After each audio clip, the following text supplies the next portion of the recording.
Hey folks, it is Vince the Evil Dam. I'm back with another episode here on my channel of Idols and Freedies talking about AD&D 1E, the greatest D&D game ever. Nah, I'm just kidding. I love AD&D 1E. It's one of the games I love playing. Always going back to when looking at games. AD&D has always been my baby, so I'm going to take a look at that today. So we're going to flip open the Player's Handbook, the original cover for AD&D 1E. We're going to talk about Heat Metal today. Now, Heat Metal is a spell that Druids will get at second level.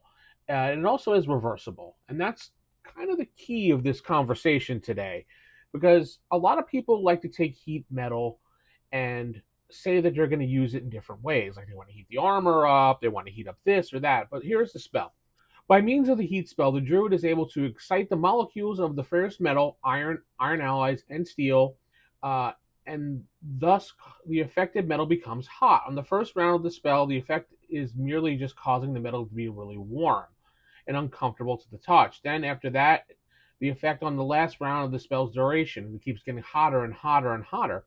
The second and sixth next to the last round effects is the cause of blisters and damage. That's when it actually starts doing something. The third and fourth and fifth rounds, the metal becomes searing hot, causing disability and damage to the exposed flesh, as shown below.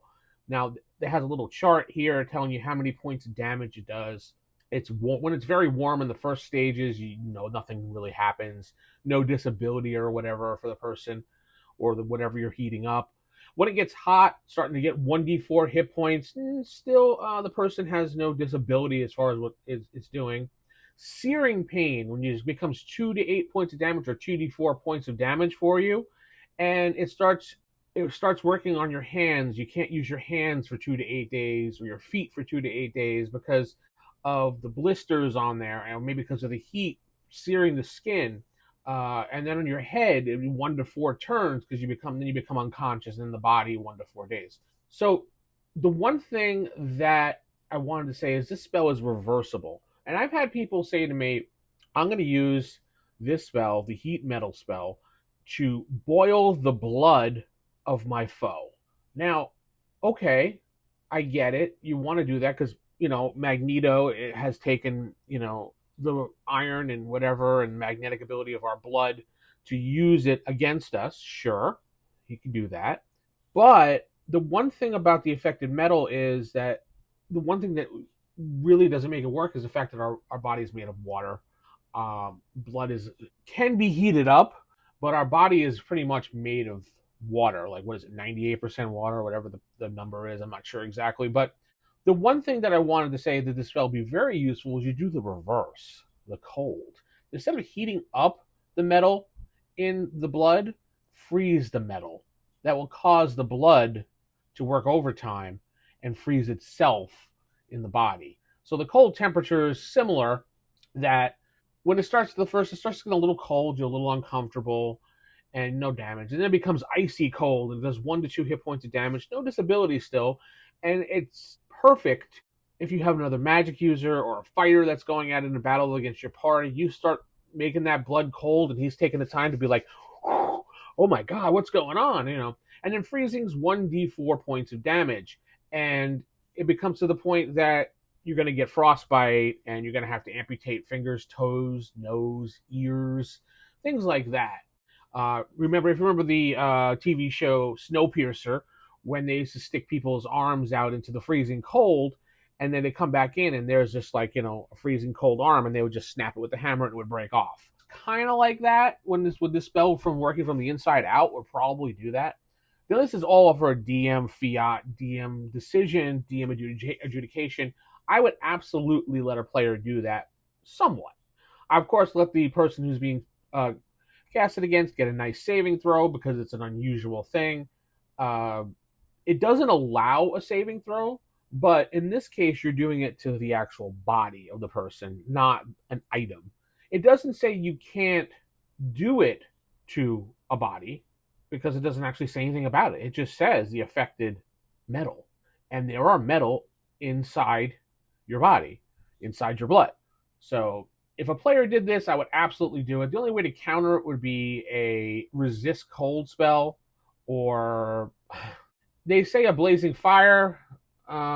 or a magical flaming sword or a wall of fire or something, but you're actually going to burn yourself by doing that, so you're making it even worse. So probably the only way out of this would be resist cold spell or resist cold spell ring, or some type of ability that prevent you from getting the cold damage. It's just something to think about when you're doing these spells. I've been playing the game for quite some time, and sometimes when you look at these spells, you look at them from a different point of view as you get older. You know, you find out more things. You're like, oh, that might be a great idea. And I think heating up the blood, which I've seen people do, and some DMs not allow it. Some DMs like, oh, that's a great idea. We'll do that. I think cold version of it in the blood is actually a little bit more interesting when it comes to debilitating someone else, because it's going to be a slow process to do that. The cold as it builds up, and the person starts freezing from the inside out. Now, would their body work against it and fight this? I don't know. It's magic, so we don't know exactly. A saving throw obviously would be allowed. I would think once it's done once and it fails, that's the end of it for 24 hours. Can't do it again to that person.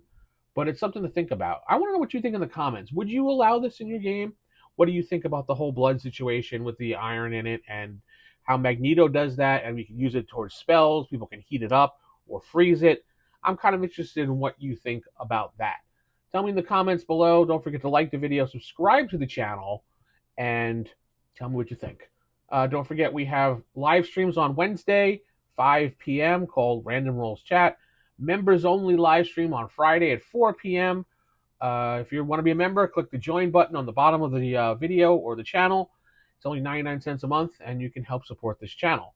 As we keep climbing the ladder for more and more subs, I'd like to thank everybody for all their support and great comments. We're building a great community here on the Evil Dungeon Master channel.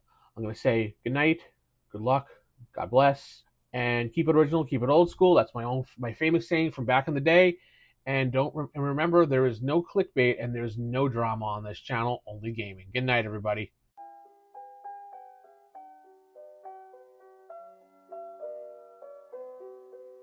Don't ever laugh as the hearse goes by, for you may be the next to die. They wrap you up in a big white sheet from